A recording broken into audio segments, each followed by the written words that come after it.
Hiritarrek mesfidantza sartzen jarraitzen dute politika. Erdiak baino gehiagok politikak nagusiki konfiantzarik eza eragiten diela erdirazi dute.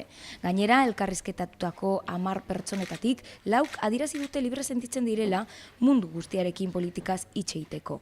Joera hau euskal politikaren testu inguru konplexuan kokatzen da eta politikaren privatizaziorako edo are gehiago individualismorako joera bezala izendatu dezakegu.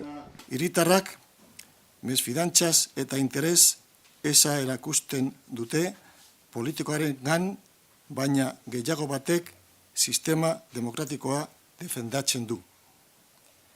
Konstituzioak bere garaian izandako hautesleen bikoitzak babesten du gaur.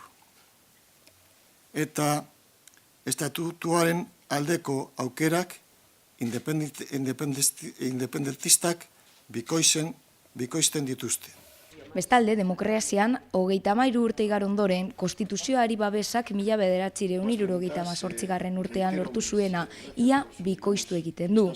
Eta estatutuaren aldeko aukerek independentziaren aldekoak bikoizten dituzte.